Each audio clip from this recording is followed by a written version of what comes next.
妹好。好。今天我们的人手虽然不多，但是我们来自五湖四海。今天我们在座的有从台湾来的，还有从香港来的，还有从中国大陆来的。大家来到美国，我想很多原因就是说美国比较好。美国好在哪里呢？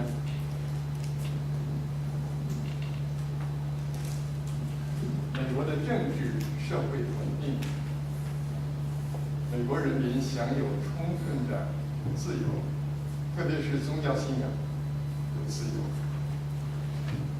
美国是一个繁荣富强的国家，也是上帝赐福的国家。美国虽然好，但是如果我听不懂英语，我就像个聋子；如果我不会说英语，我就像个哑巴。有一个人是亲属移民来到美国，他不能说不会英语，他学会2个字，一个是 OK， 一个是 No。有一天他去麦当劳吃饭，服务员就问他cheese，他说 OK， 又问他这个鸡块，他也说 OK， 还问他火腿肉，他也说 OK。最后这服务员问他鱼块，他还是说 OK。服务员不知道他要什么，把那个管事的请来。管事的有这样问他以后，就干脆拿了一个汉堡包，加上个鸡块，还加上一个杯子给他。他拿到这个就到座位上，看这个杯子是空的，他觉得应该给他加上水，可是没有加上水，他就又到柜台那里去，对他说，指指那个包 OK， 指指这个杯子 No OK。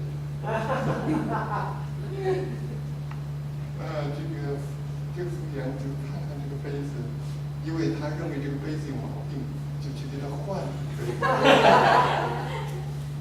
这个杯子拿给他了，他不走，他说 No OK。那服务员就半天，我突然明白了，这个杯子里面有水，就告诉指一下，那个水柜就在那里，告诉他看见水柜在那里，走到那里去，他看不见开关在哪儿，他不知道怎么样能开这个水，他就在那里等，等看别人去了，别人去拿杯子往那里一放，那只水就哗的就流下来。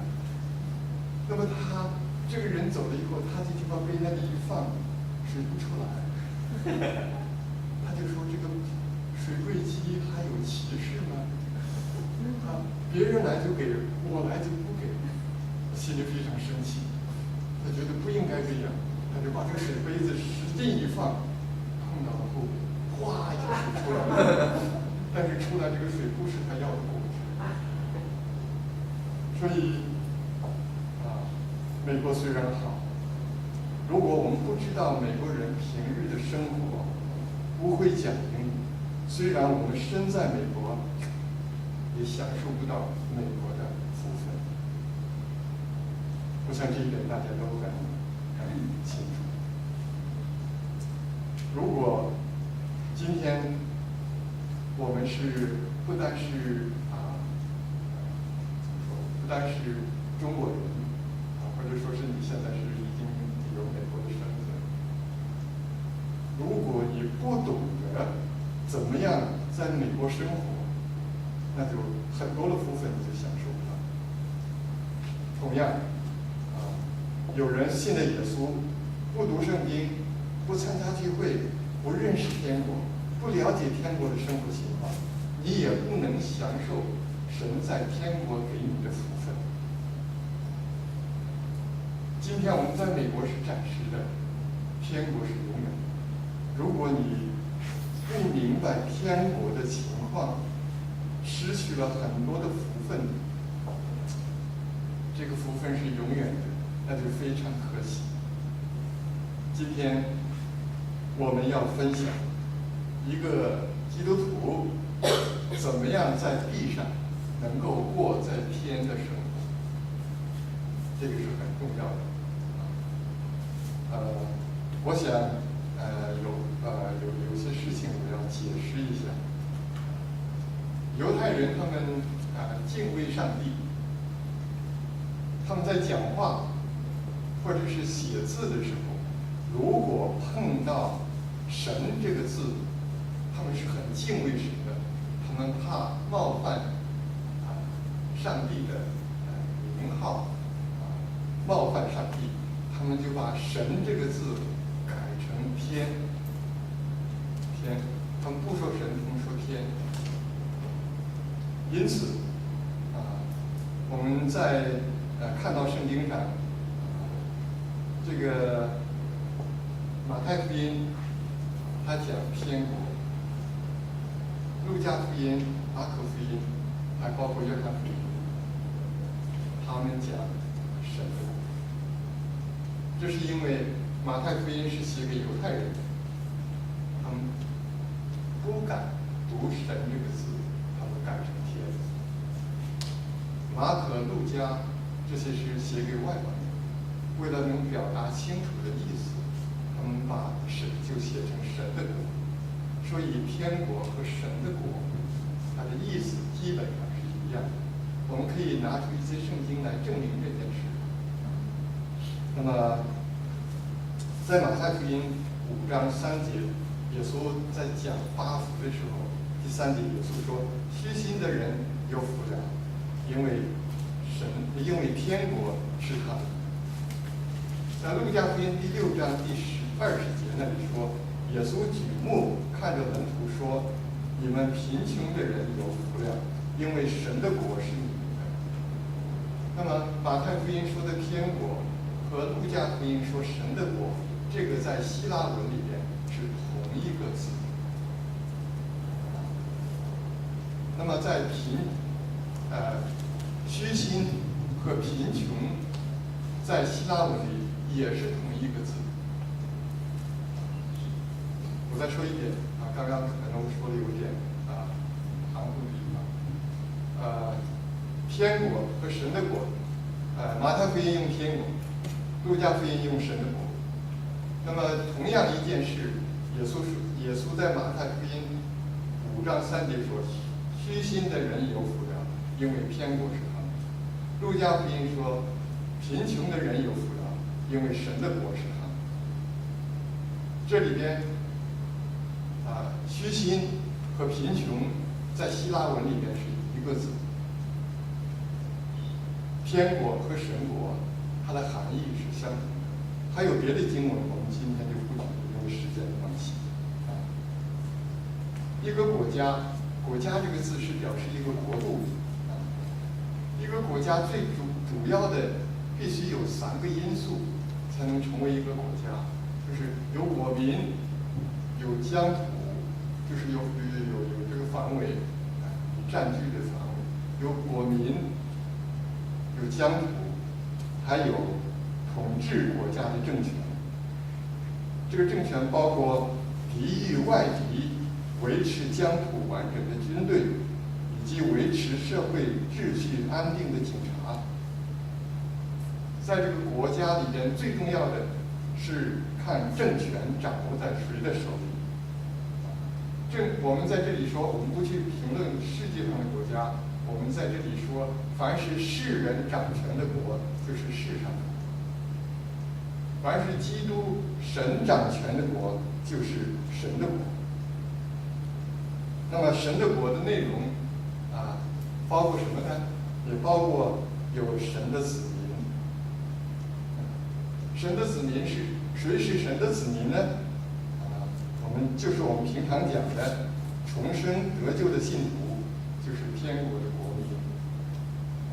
提多书2章14节那里说，基督为我们，就是基督徒，为我们舍了自己，要恕我们脱离一切罪恶，又洁净我们，特作自己的子民，热心为善。这是彼得前书2章9节，那里有说，唯有你们是被拣选的族类，是有君尊的祭司，是圣洁的国度，是属神的子民，要叫你们宣扬那招你们出黑暗入奇妙光明的美德。这些经文都说明我们基督徒就是天国的子民。那么天国有没有国界呢？这个我们现在还不知道天国的国界，也可能是被神更新过的新天新地。从圣经上看，天国和地上也有一些不一样的地方。天国没有警察，不论是公开的警察或者秘密警察都没有。为什么没有呢？天国不需要，是不是？因为天国在圣经上告诉我们，一切所有的事在神面前都是赤露敞开的。这是同时，坏人没有办法能够混进神的国。那么，但是天上有天使和天军，他的目的不一定是打仗，而是服侍上帝，歌颂荣耀上帝。最重要的就是天国有他的君王，天国的君王是谁？大家应该很熟悉。天国的君王就是耶稣基督，是我们的父神，他是天国的王。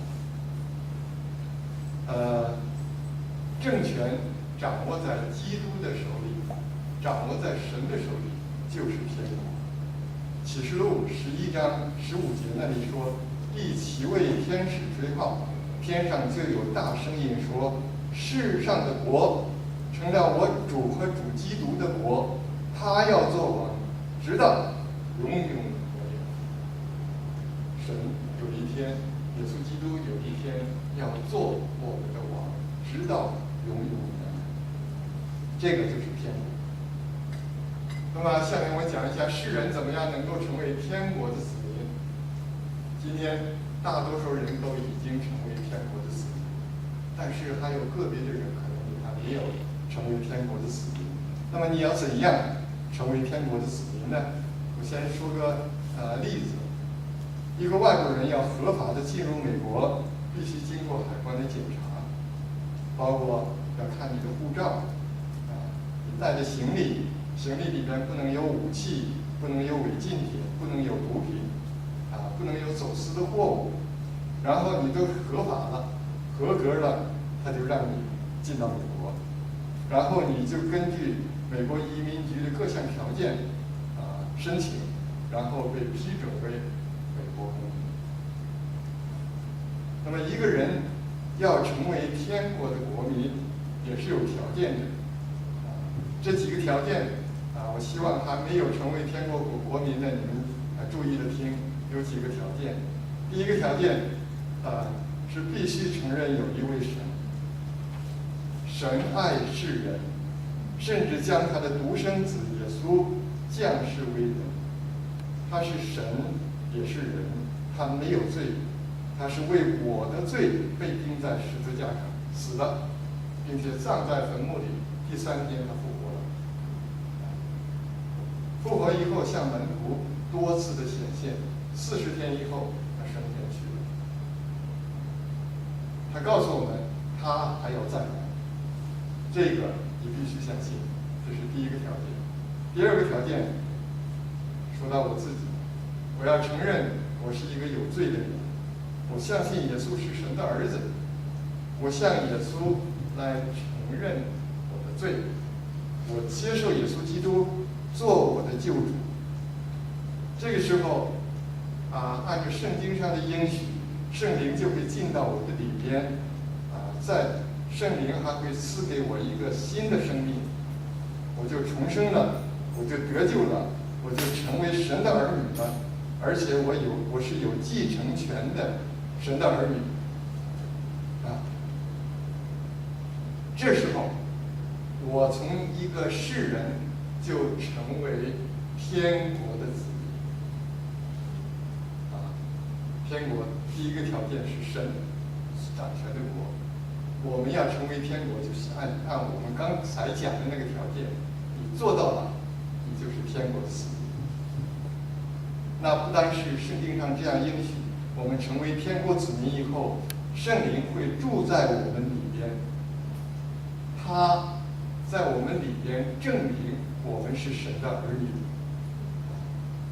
他不但住在我们里边，他会说话，他会做事，他会告诉我们不，他会告诉我们可以。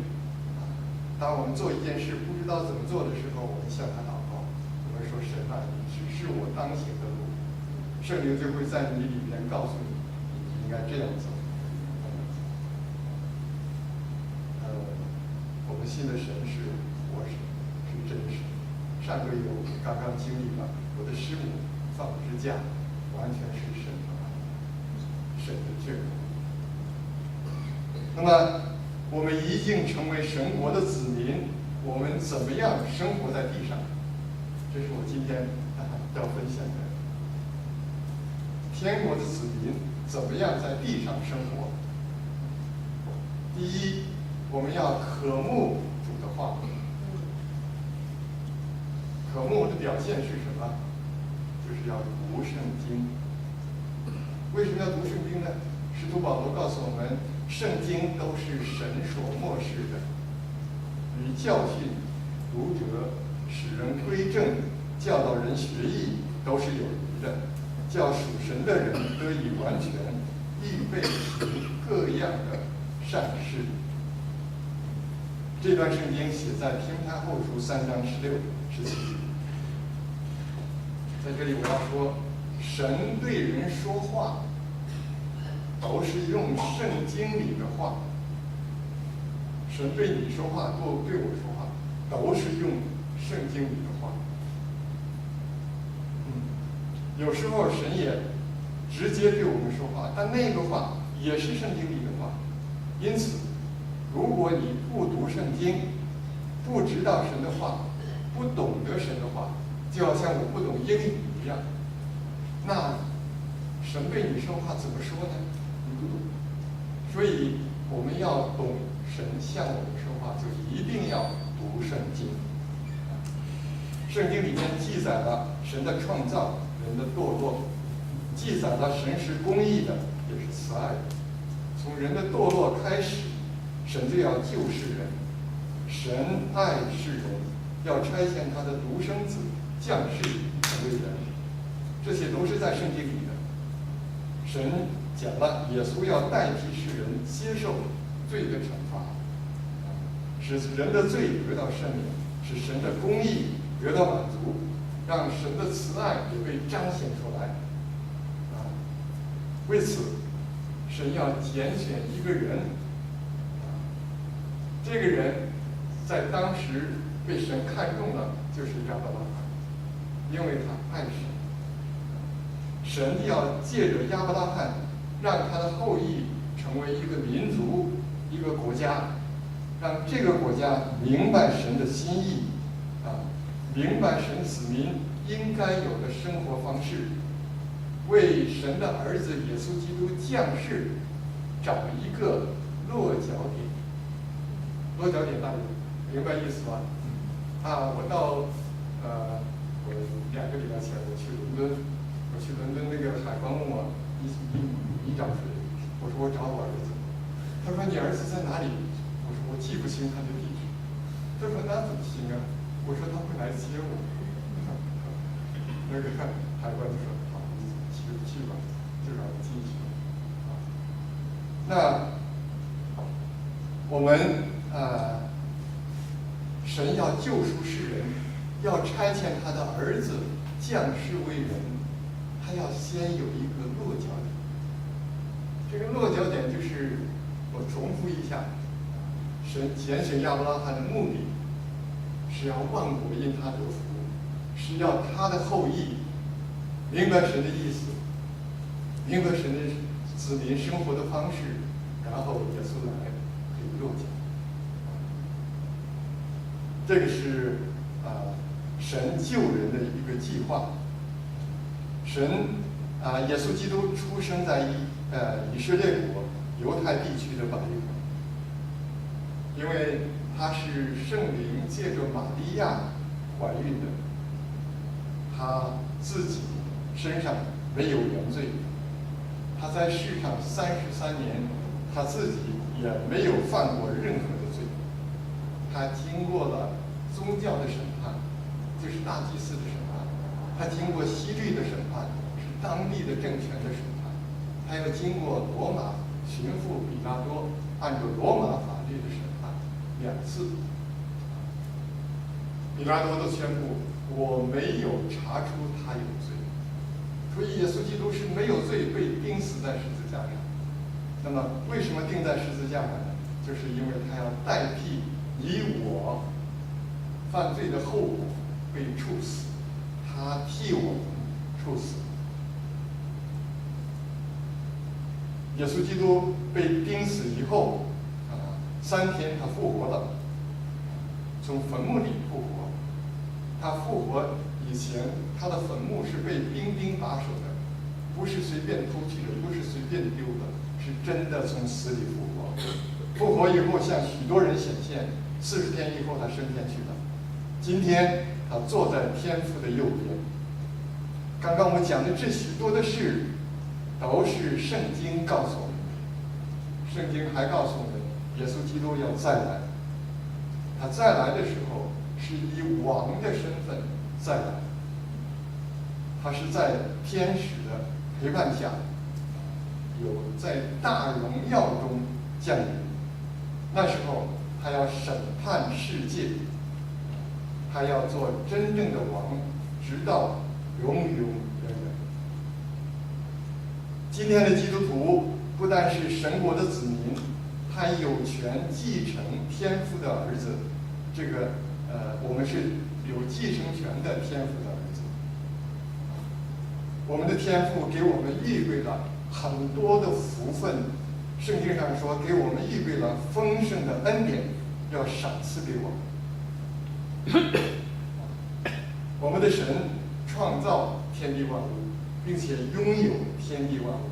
我们的天父什么都不缺，在他是丰丰富富的，不但是丰丰富富，而且是丰富有余。世人最宝贵的是金子，是银子。那个哈该书2章8节那里记载，万军之耶和华说：“银子是我的，金子也是我的。”所以世上最宝贵的东西都掌握在神的手里。神爱世人，爱到一个程度，他不惜把他自己的独生爱子，让他降世为人，替我们受死。神爱世人爱到这样一个程度，他会不会不舍得一点你所需用的，我所需用的不给你我？我想不会。一个爸妈爱孩子，会给孩子所需要的和他喜欢的，他不会不舍得给。天父也是这样，天父拥有世上所有的财富，愿意给我。所以圣经上告诉我们，他已经把万有都给我。神不单是给我们物质的上面的财富，神还应许给我们平安、喜乐，以及世人用金钱买不到的永生。保罗说了几句话，他说：“如经上所记，神为爱他的人所预备的，是眼睛未曾看见，耳朵未曾听见，人心也未曾想到的福分。只等他的子民用信心来领受。所有这些恩典与福分都记载在圣经里。”弟兄姊妹，圣经是神向我们说的话，我们要像婴儿爱慕奶一样来爱慕神的话，要读神的话，使我们明白神的心意，按照心意、神的心意生活。你的生活神会福的。这是第一个，我们要读神的话，要爱慕神的话，读神的话，你才能够明白神的话，你再去能够行神的话。第二个，在地上我们要祷告，因为我们所信的神是灵，我们与神交通的方法，唯一的方法就是靠祷告。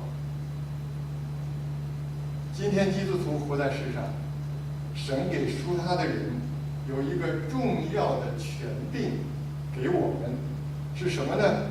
就是祷告，并且大家知道祷告底下那句话，大家要往往忽略了，就是我们今天活在世上，我们要祷告，而且相信神应许我们的祷告能得到神的垂听与回应。这个话是后边这个是很重要的，你要相信神对你的祷告会回应，会行动。一个基督徒一个人成为基督徒以后，没有祷告蒙神垂听的经历是不正常的。我不知道在我们中间弟兄姊妹，你信主到现在，主有没有听过你的祷告，而且给你的祷告做出了回应？假如你没有，是有问题的，你的信不灵，你的信有问题。神对他的子民的祷告一定会做出回应。耶稣在和门徒临别之前，他对门徒说：“我实实在在的告诉你们，你们若向父求什么，他必因我的名赐给你们。向来你们没有奉我的名求什么，如今你们求，就必得着，叫你们的喜乐可以满足。”雅各书4章2节那里说：“你们得不着，是因为你们不求。”所以我们要在神面前求，要在神面前学习秩序专一的求。有人在神面前祷告，说你给我这个，转身走过去回来，他忘了他向谁求什么。你这样的祈求得不到神的，你必须专一，有信心的在神面前持续不断的祈求，神就会答应你的祈求。雅各书4章2节，他说了一句话，说你们得不着，是因为你们不求。底下还有一句，我等会儿再讲吧。所以我们要在神面前求，要学习向神专一秩序的祈求。我们向神求的时候，内容要说得明白，不要讲一大堆这个没有用的话。我们向神求要简单扼要。你缺少一双袜子，你就说神啊，你求你给我一双袜子，说得清清楚楚。神会根据你的需要会赐给你。你不要在那里说，好像那个说不懂英语那个人说什么都 OK，那样你得不到。你得说明白、说清楚你的需要。我们要注意一点，我们向神求的时候，我们的神虽然什么都有，什么都不缺，但是他只供应我们必须要的，神不会让你挥霍浪费。大家记得主用5饼2鱼让5000人吃饱，吃饱以后，他让他的门徒把剩下的零碎都捡起来，做什么？下一顿再。我们的神是他什么都有，但是他绝不浪费。雅各书4章3节那里说：“你们求也得不着，是因为你们忘记。”所以我们在神面前求的时候，我们按照我们真实的需要来求，不要超出需要来求。超出需要的求是妄求，神不会给我们。神在祷告方面也给了我们很多的应许。他说：“你们祈求就给你们，寻找就寻见，叩门就给你们开门。我们今天生活在地上，有这样那样的需要，但是神说，你们要先求他的国和他的义。那么，先求他的国和他的义，什么这些东西都要加给我们。我们现在要简单的解释一下，什么是神的国和神的义。我们怎么样来求神的国和求神的义？刚刚我们在解释国家的时候，我们在一开始的时候，我们提了国家里面最重要的是什么？是政权。看这个权掌在谁的手里。我们要求神的国，让神的国降临。首先，我们要求神在我的心里掌权。如果神在你心里掌权，神的国就在你的身上实现了。大家清楚吗？神学上就讲了一大堆，我们不去理它，我们就是简单的记住，所谓求神的国，是让神在我的心里掌权。就这么简单。神让你说你今天早晨是让你7点半起来，你不要在床上躺着8点多起来。你这样做的结果是一个小事儿，但是会影响神在你心里的掌权。我们的神做事是很仔细的，你的一举一动都在神的眼里。神要在你身上处处掌权，大家要注意啊。那么要就是先求神的国和神的义，然后我们所需要的神都会加给我们。这是神的话，我不知道你相信不相信，不过我相信。因此，我每天早晨起来要先读经，要祷告。我希望大家每天也要读经，要祷告，要让神的国在我身上先实现。第三个，我们在地上生活要听从圣灵的引导。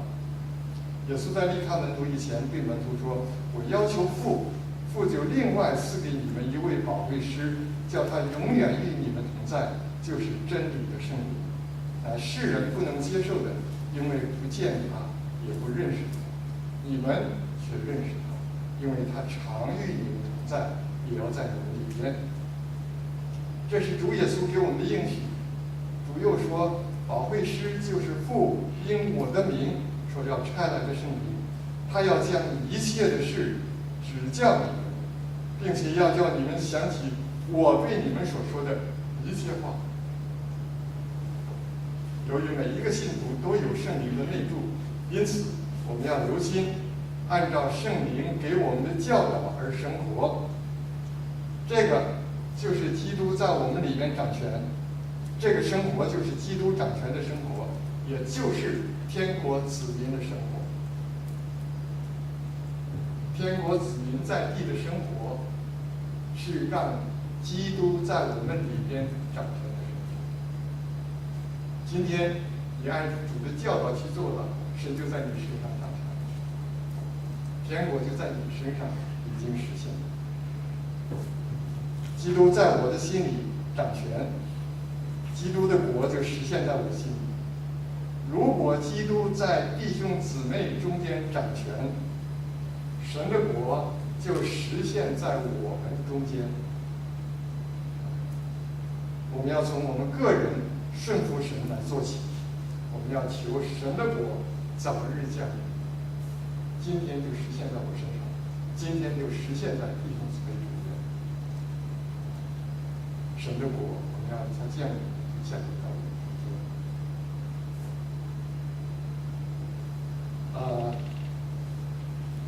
由于圣灵住在我们的心里，我们就会得到一个新的生命，我们也有一颗新的心。这样，我们是天国的子民，我们也是一个新造的人。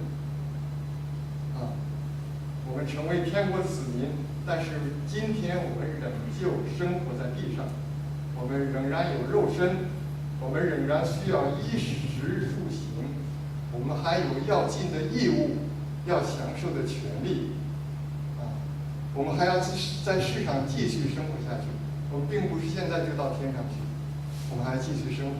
我们生活在原来的地方，我们有许多的事情需要面对，需要处理。我在这里要提醒大家，我们基督徒生活在世上，有些事情我们需要去做的。因为过去我们行事为人，就是说我们信主以前，我们行事为人随从今世的风俗，顺服空中掌权者的手里，就是现今在悖逆之子心中运行的邪灵。我们从前也都在他们中间放纵肉体的私欲，随着肉体和心中的喜好去行。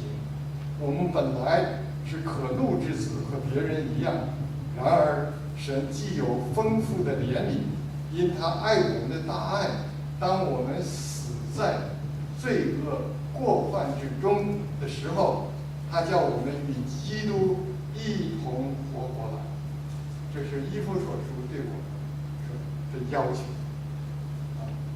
我们的生命改变了，我们已经是天国的子民了。耶稣基督已经赦免了我们的罪，但是因为我们原来生活在亚当里，我们原来生活在罪恶之中，信主之后仍然继续生活在这个世界上，因此还有一些事情需要我们认真的去处理。我们要处理过去的一些事，我要提醒大家。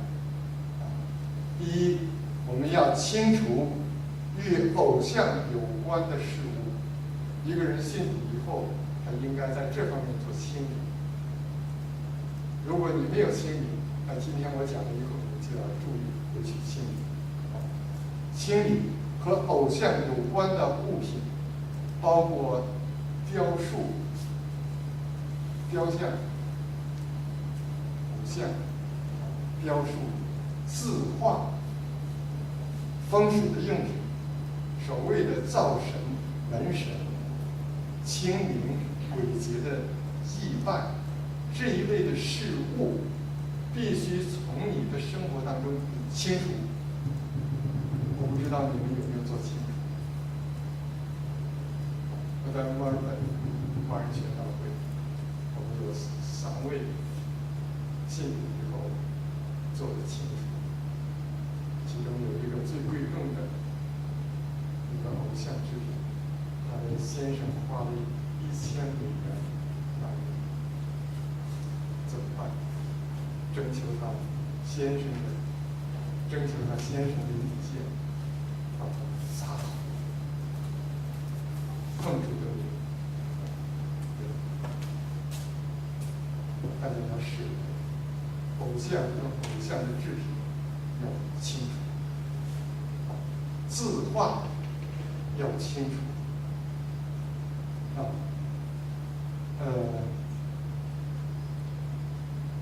还有就是刚才我讲的，我们清明有祭祖，有关这方面的物品，要能烧的烧掉，扔的扔掉，奉主的名，这点要很注意。千万不要保留与异教有关的物品，这点很重要。我们在清理的过程当中，我们发现清理很的一次完结，有一点字画的还有教导，所以我建议一次彻底清楚，不要让这些东西日后再教导人，使人内心不安。在清除这些事物的同时，求主的宝血洁净我们的居所，不但是洁净我们的人，还要洁净我们的房屋，洁净我们的所有，使我们不再受那恶者的搅扰。这是很重要的。第二个，有亏欠人的，应该赔偿。信主以前所欠的钱，应该如数归还。信主以前用不正当的方式得到的钱，如果圣灵感动你，就要归还，让他圣灵的感动。这个包括金银首饰、股票和贵重的衣物和家具，你不应该得的，你用其他的不好的手腕得到的，如果神感动你，你要清楚。在圣经里我们看到，有一个人名叫撒该，他是税吏长，是个财主，他要看耶稣是怎样的人，就是他要认识耶稣。因为他身子矮，人多他看不见，所以就跑到前头，爬上桑树要看耶稣，因为耶稣必定要从那里经过。耶稣到了那里，就抬头一看，就对撒该说：“撒该，你下来，今天我要住在你的家。”撒该就欢欢喜喜地跟随耶稣。但是在这个时候，众人看见耶稣要住在撒该的家里，大家私下议论说，他就是指耶稣，他到罪人的家里去住去。撒该听见这话，众人也都听见这话，撒该就在那里站着对主说：“主啊，我把所有的一半分给穷人，我若讹诈了谁，就还他4倍。”耶稣说：“今天救恩到了这家，因为他也是亚伯拉罕的子孙。”撒该所做的，就是一个天国子民在他归信主以后所应该有的表现。我们要注意这一点。第三，天国子民在地应该过一个信心的生活，要有知足的心。要记住耶稣说的话，耶稣说：“人若赚得全世界，就说你真有能耐像美国过去的4大家族一样，你真的有能耐，能够赚得全世界，赔上了自己的生命，有什么别处呢？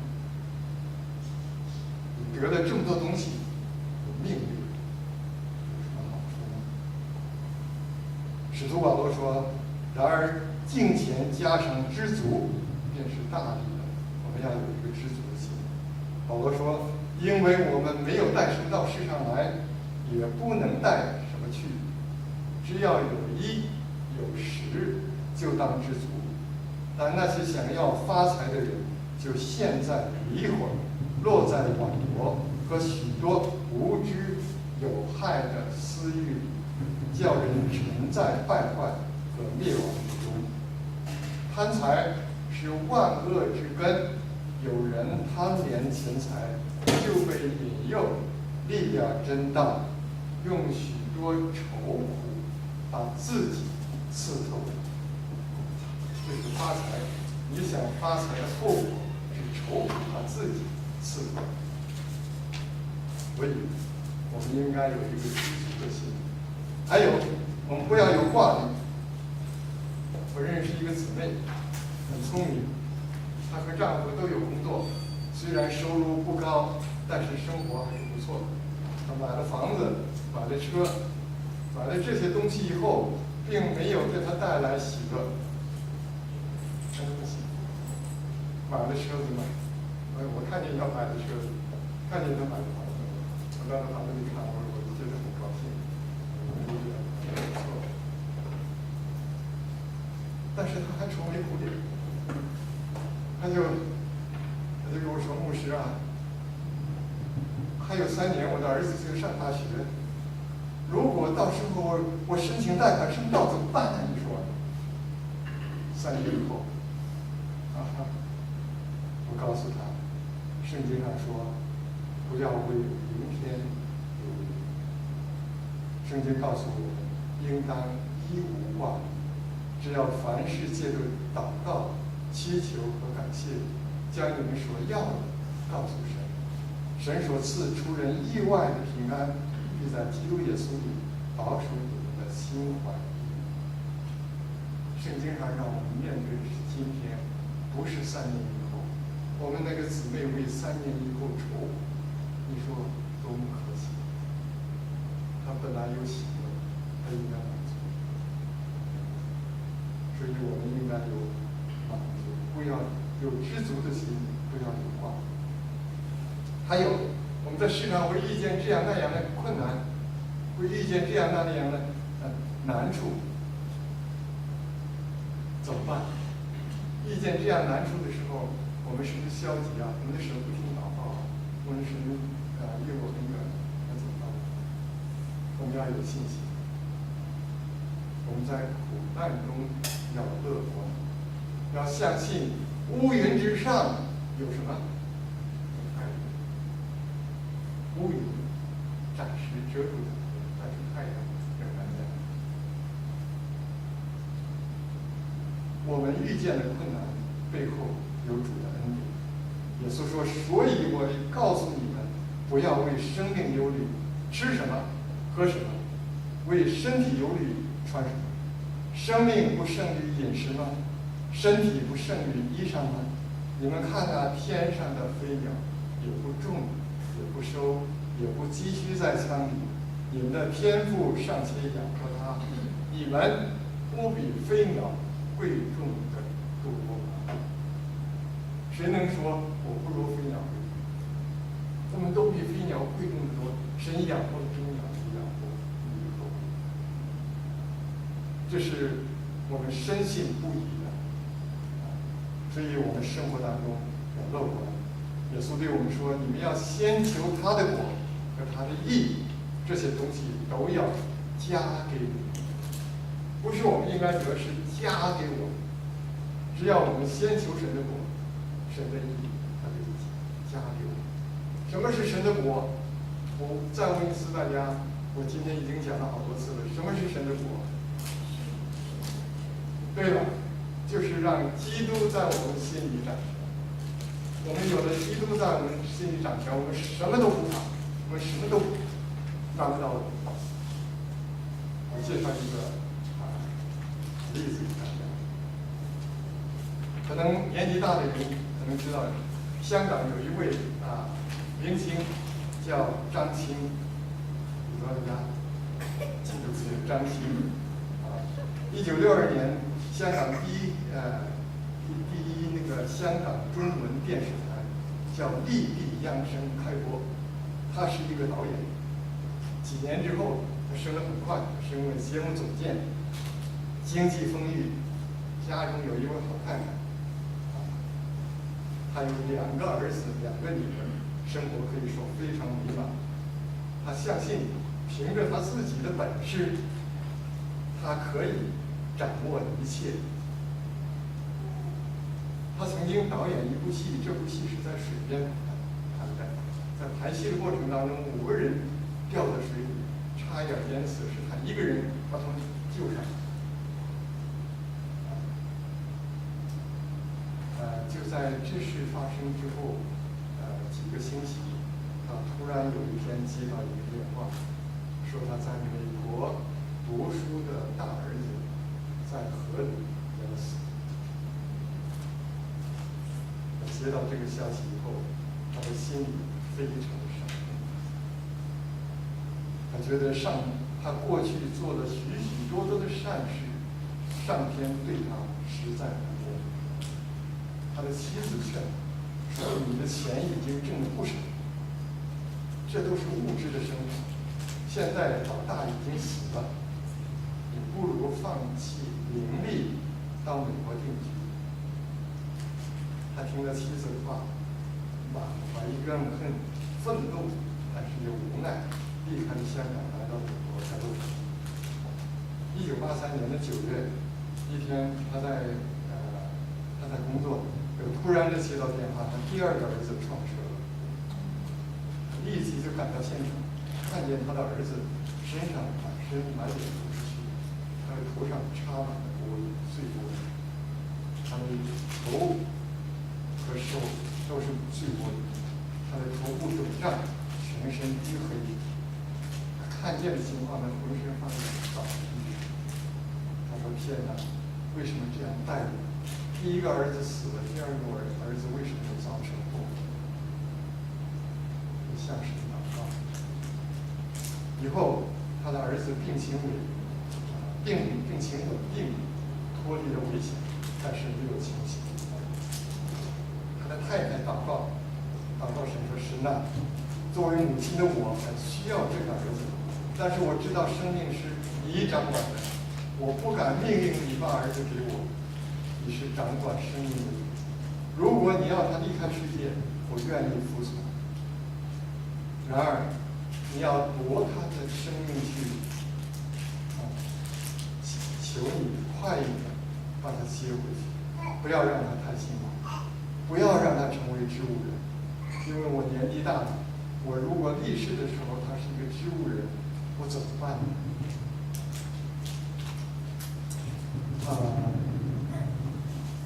那个张青也祷告说：“神啊，我们已经失去了长子，如果再失去这第二个，我们真不知道怎么以后过日子，求你带领我们。”就在这个事情发生5个礼拜以后，医院诊断他的儿子已经是植物人，要离开这个医院，到专门护理植物人的地方去。2个人听到这以后，2个人抱头痛哭。他说：“他向神祷告说：神啊，如果你认为我做错了什么，求你降罪于我，我愿意自己的生命换回我儿子的生命。他太年轻了，恳求你让他多活一点。神啊，你是天上的父亲，一定明白地上父亲的心愿。我们第一个儿子已经死了，希望都放在这个儿子身上。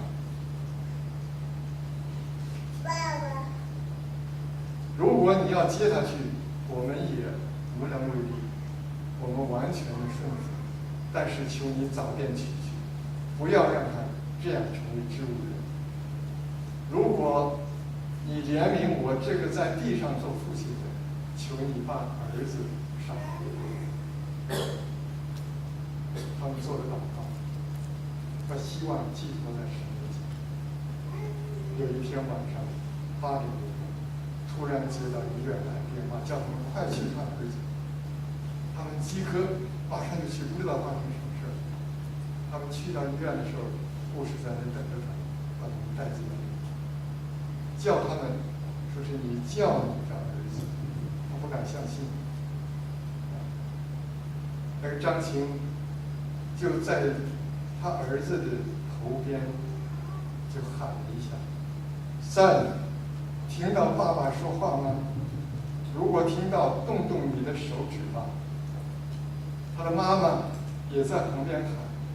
过了一段时间，我们看见儿子的手就动一动。他妈马上就到他儿子的耳朵边，就说：“Sam，如果你听到妈妈说话，就眨眨眼睛吧。”他真的就眨了眼睛。他们和护士又哭又喊，完了就给他一个笔，让他儿子写字。他儿子就写了一个 EAT， 表示他肚子饿了，要吃东西。他马上就拿来了流质食物灌进去。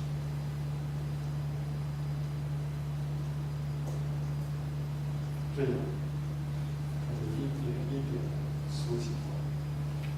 我们感谢神，垂听了他父母的祷告，这是一个神迹，因为他是外伤以后变成植物人，植物人有可能回来，几率太少，是神听了他们夫妻2人在神面前的祷告，使他的儿子重新来。2年以后，他的儿子学驾驶，合格，高中毕业，上了大学，现在仍然活着，已经参加了工作。感谢神。张青从他2个儿子的遭遇中，在他的绝望之中，情辞迫切地向神祷告，神听了他们的祷告，使植物人清醒过来，这是一件大的神迹。在儿子醒过来以后，张青把自己奉献给神，他参加了向异人传福音的一个团契，叫佳音社，这个大家听说过？佳音社，在那里全职为神工作。求神叫我们基督徒认识神的国。今天我们虽然生活在地上，却是神国的子民。我们要读经，我们要祷告，我们要明白神的心意，要顺服圣灵在我们里边给我们的管理，让基督在我们心里掌权。我们就是天国的子民，也是一个新造的人，能够活出基督的生命。我们也有许多的需要，但是要学会先求神的国和神的义。我们所需要的东西，神都会加给我们的，不是我们配得，是神加给我们。只要我们先求神的国和神的义，这些神都按着应许去给我们。我们愿神祝福他，谢谢。